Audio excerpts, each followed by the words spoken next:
comes the rain, then comes the cold, then comes the sunlight.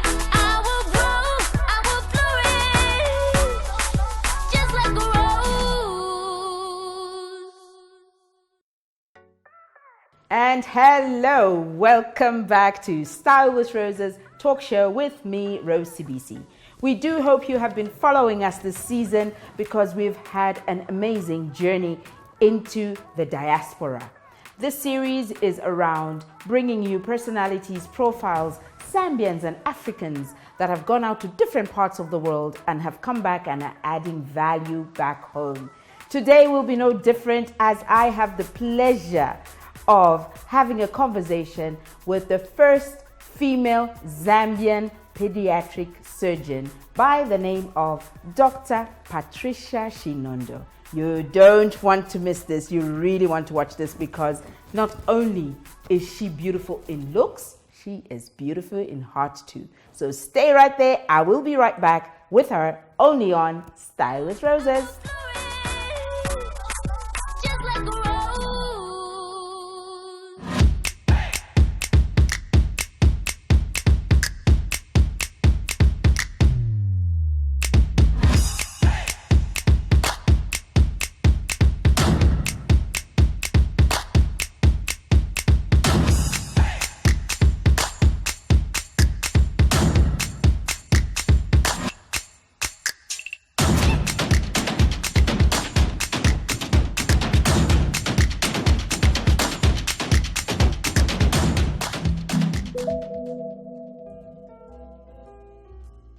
Welcome back to Style with Roses. We hope by now you have joined us because I have a very interesting guest with me today. The first female Zambian pediatric surgeon, Dr. Patricia Shinondo, a recipient of an award in the field of medicine and totally passionate about what she does. She spreads her knowledge even with the younger generation and making sure that she mentors them. So it's no surprise that she is a pediatric surgeon. Welcome, Thank Dr. you. Patricia. So Shinondo. glad to be here. Yes, I'm so delighted to see you. I was hoping that I could fall under the pediatric. What age range is pediatric? I don't think you'll quite make it. It's 15 and below. I'm just missing it. Just a little bit. Just a notch down. Yeah. And that's what we want to see more of. We want to really break you down a little bit and just make you relaxed and find out more about you, because when people say doctor, it's like, does she have a life? Does anything else happen around her? Yeah. So I want to ask you a few little questions. I even have to put on my glasses. Now you're even convinced that for sure I can't be. You're not quite pediatric. not quite. You didn't have to rub it in like that. You know, I'm going to get you. So I'm getting you in the next 1 minute. I'm going to ask you some questions. Okay. And you just give me yes or no answers. Don't overthink it. Don't over-explain it. The explanation is for the couch. Are you ready for me? Quick, 1 minute. So, as an active mentor, do you have a mentor too? I do. When was the last time you drank water? Just before we started having a chat. How many languages do you speak? Not counting our local, 3. Okay. Are there any more that you're learning? Not right now. What is something that would surprise anyone about you when they meet you for the first time? I sing. Like sing. Oh, sorry, I'm supposed to be focused and just ask you to. Like not even sing in the shower. I think I sing. You sing? Yeah. Okay, think, not idol singing. Well, I've never made it to idols, but you know. And what is the strangest thing you've come across while traveling? Wow, that's an odd question.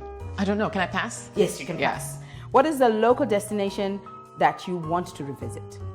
Mfue. I think I really love Mfue. Is it? Yeah. Lovely. Yeah. Which is bigger though, South Ruangwa or Lower Zambezi National Park? Oh, you're trying to really get Now me. get you to the knowledge. I'll say Lower Zambezi. Yeah. So you see, even me, that's my scalpel. You're even in my space. What are the 3 things that recent parents should look out for in their infants? Feeding well. Good weight gain. Great. All fingers and toes. That's fair. That's right. We all want that as parents. Do you prefer watching the sunrise or the sunset? Oh, the sunset. Beautiful, isn't it? Yeah. How old were you when you delivered your first baby, as in known to yourself? Now that is you, the surgeon. How old were you? Oh, we're giving away too much information with that question. Okay. All right. You see, I know. now I got your page. I know, told now you I'd get it. I'm not pediatric either. 30. Nice, okay. What is a one-off item off your bucket list that you look forward to crossing? Skydiving. Skydiving. She is going to go skydiving alone. I am nowhere near that diving. And on that note, I think we will take a break. And when we come back, she will be sitting with me on the couch if she hasn't gone skydiving. Stay right there. We will be right back. Just like a rose.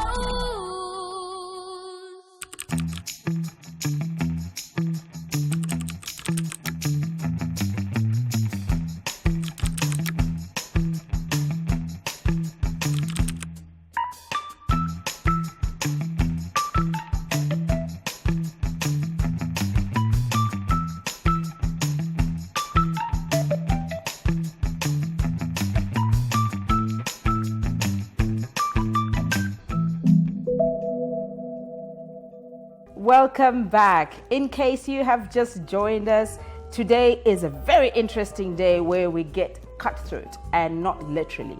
The reason is I am hanging out with Zambia's first female pediatric surgeon, and we had so much fun getting to know a little bit about her.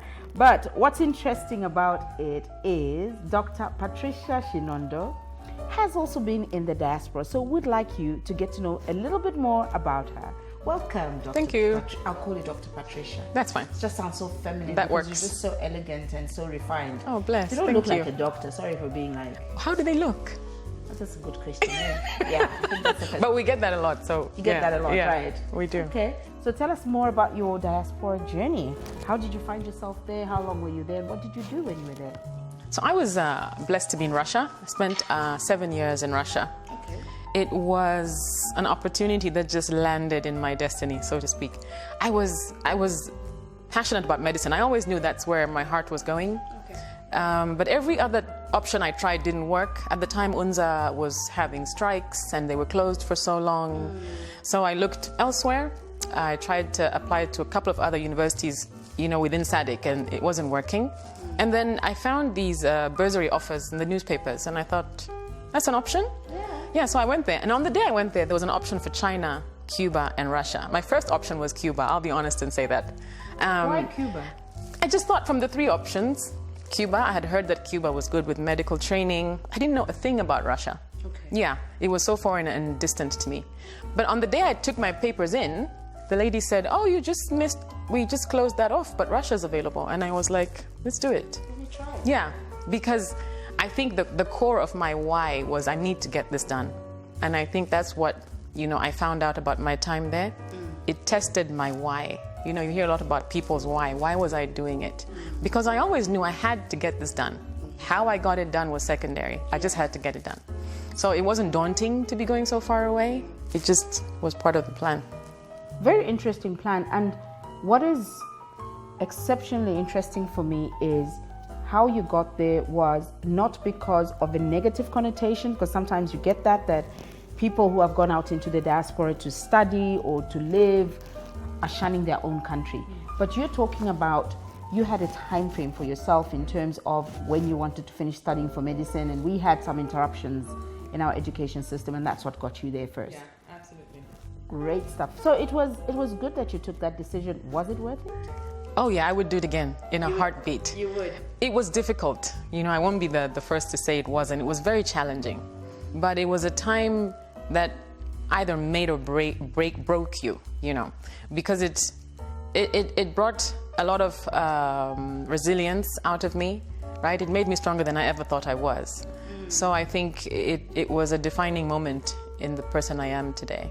Out on the other side of the world, and on top of that, studying medicine. Yes. What was the most daunting lesson that you would have learned in your career in the journey of, because being a pediatric surgeon, obviously, it's like, I don't want to say it on screen. You tell it yourself. What was it like? That's what I'd really like to know. What were the experiences like when you say you could do it again? But...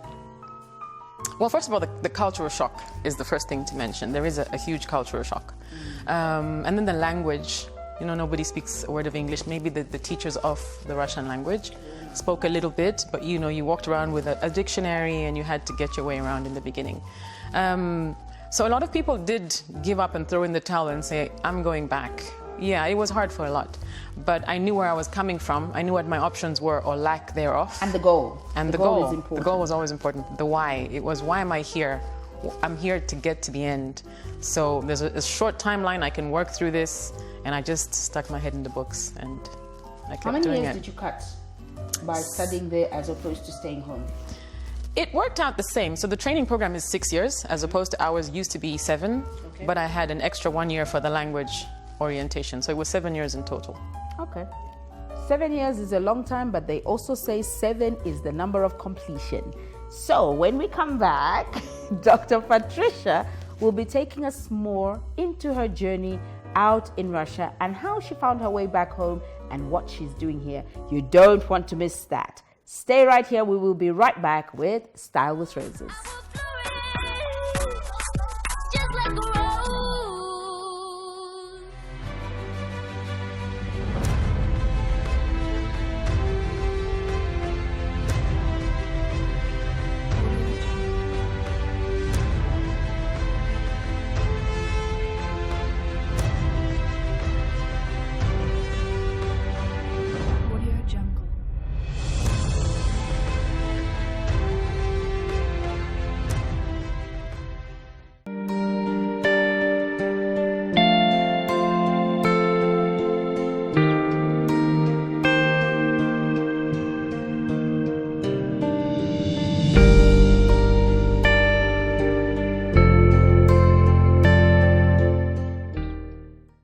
Welcome back. We're having such an interesting time having a conversation with Dr. Patricia Shinondo.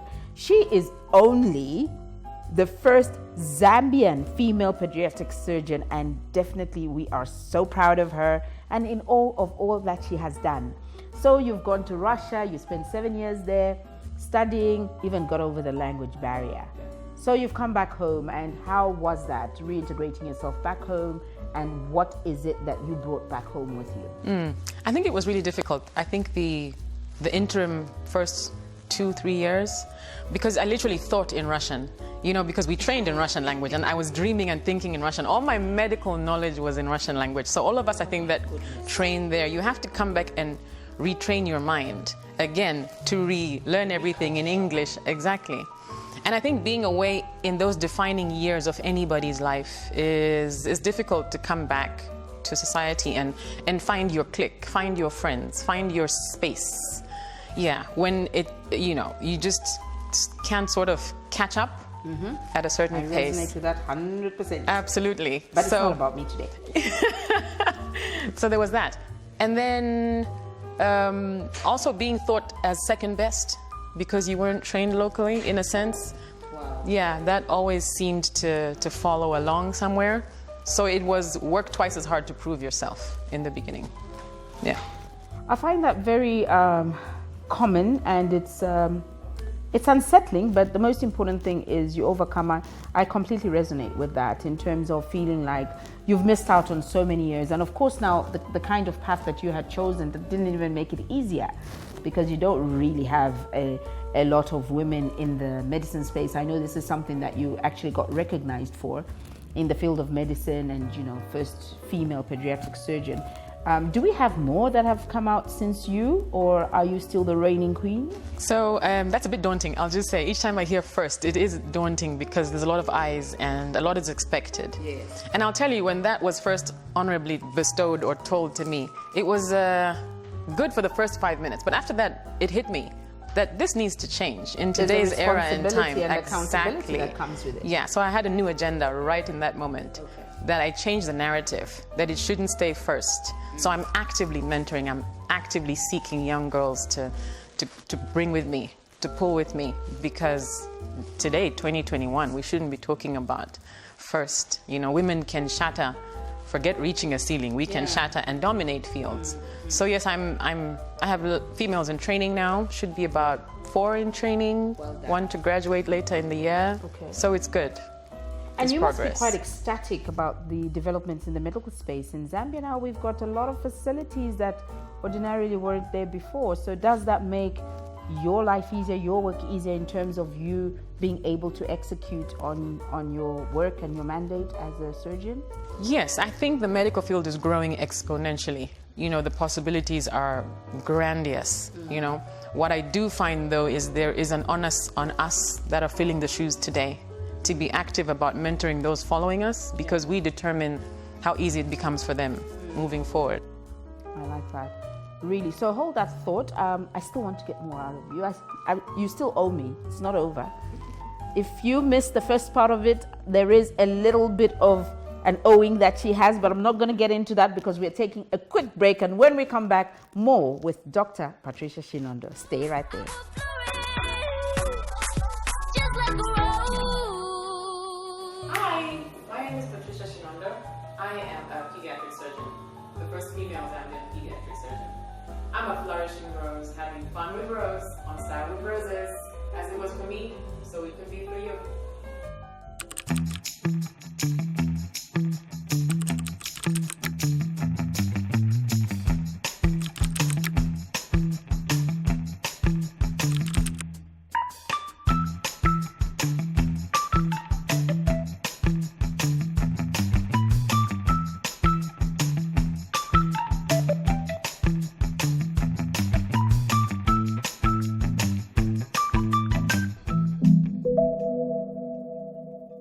Welcome back. In case you have missed this episode, you're right in time. You're still watching Style with Roses with me, Rose Sibisi, hanging out with Dr. Patricia Shinondo.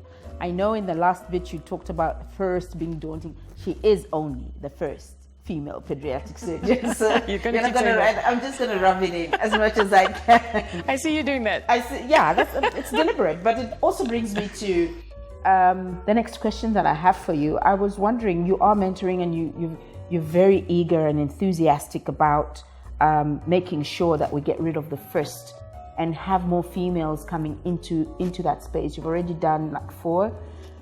How is that going in terms of opportunities for women to bring other women with them? Because there's always that connotation that, you know, there are challenges when we have to bring others up to where we are, because sometimes others like that first. I think you're the one who doesn't like the first, but others want that first.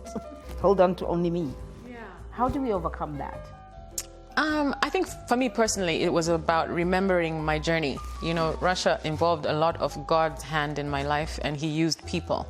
He used people I couldn't have foreseen. In that 7 years, He was definitely there working through people. You know, I believe it takes a village to educate a girl and take her as far as a roof or a ceiling or shatter it alone. So I feel there was a village for me, and I owe it to the next girl that needs me to be part of her village. You know, so I'm active about that. I'm passionate about it. I think all of us as women in spheres of influence, like yourself or myself, wherever we are, to be that village that any other person in our network need us to be. Yeah. Okay. So bringing it back now to the medical space and the training that you had in Russia, you spoke strongly about how it shaped the way you thought in terms of resilience, discipline, and also how you approach things. Just share a little bit about what the value is of us understanding that as Africans, that if we are going to change the Africa that we want it to be, there are those other softer elements that we need to pick up. How does one enhance those attributes, and what can you advise somebody who needs those other mental elements and not just the title? Yeah. One of the many things I learned there was work ethic. They were very big about being dedicated to work. Regardless of a snowstorm, regardless of terrible weather, they made it to work. Funerals, and they worked. Cousins, neighbor died. Yeah, and sometimes we tend to be a bit lax with how effective we are in the workspace, or we get to the workplace and we are not as bare minimum. Yes, we don't give 100 of our effort, because maybe we think we're not being valued or something or the other. But I think we need to give our 100%. You know, I believe today do your best, tomorrow wake up and do your best again. right? Because I can only impact today. This is my path. I can't focus on Rose's path and try to be Rose and be effective in her space. So my space is where I need to give 100%. And so I believe trying to have excellence in every day is how we make a difference. I love that you touch on that, because I feel like in Africa, even in our own country to be specific, we've got so many opportunities that we can build up on from inspired ideas and all. So it's not like I can just wake up tomorrow, as you say, and decide I want to be like Patricia. I'm going to be, I'll start now. I can't even spell scalpel, but now I want to be past, because I like your white robe and the doctor title that comes with it. So what encouragement would you give to us as Africans from the awe that you picked up on how the Russians did things? What lesson can we learn in owning and being proud of who we are created to be? Sure. There is value in our originality.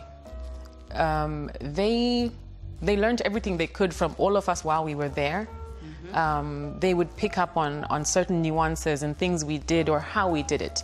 Really? Yeah, and then they valued it. You know, they gave you credit for it, but they sort of made it work for them as well. You know, and I think we spend a lot of time looking at others and trying to be them, but how can we then mimic what we bring back? Just as you're trying to highlight what we learned from our experiences and we brought it back. Yeah. You know, finding excellence in our space. You know, us as Zambians, just trying to use what we have to the best of our ability.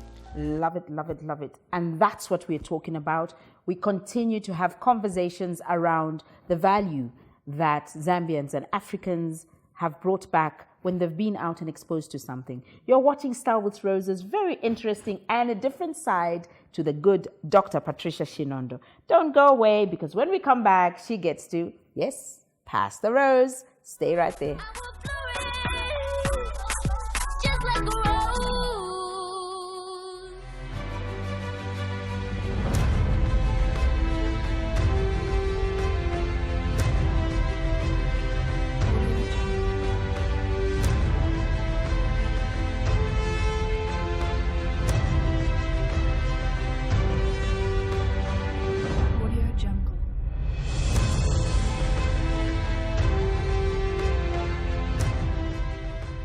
Then comes the cold, then comes the sunlight. I will grow, I will flourish, just like a rose. Welcome back. We hope you've been following this very intriguing conversation that I'm having with Dr. Patricia Shinondo. She's already exhibiting, mentoring other girls, so that we remove the title of first, because she constantly gets referred to as the first female pediatric session. But you see, now I'm still saying it. Yes, I accept. So, you accept. You just have to accept it. Tell me a little bit more about how it makes you feel when you mentor other young women and you see them actually executing and walking the path that you may have played a role in. How valuable is that input? I think it's enlightening, because it reminds me of all the people that helped me, really. I think it isn't about patting myself on the back. It's about all of us extending a hand, and that way we all make it further, you know. It shouldn't just be about me trying to get to one place, but if more of us get there, then we do more together. Yeah. And it is said when women work together, incredible things happen. And those are the strengths that we should focus on harnessing. So the beauty about the Style with Roses platform is we've also got our own tradition on this platform. And I know you've been watching and you want your own part of it. So we would like you to pass the rose. And with this beautiful rose, you know, white is always about the purity of our young generation. How do we preserve that? How do we shield them from some of the challenges they're going to face, language barriers, limitation of numbers in certain sectors and spheres where you've gone into medicine? There's a rural girl who's like you. She says, I'm not going to wait 9-10 years to study medicine. I want to study it in 5 years, and where am I going to do that?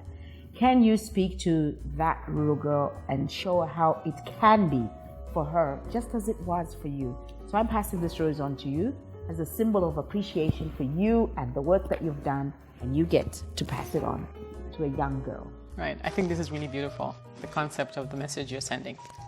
I would say to the young girl who has a dream, a vision, I would say, believe in your why. Your reason why will be what will keep you awake at night studying.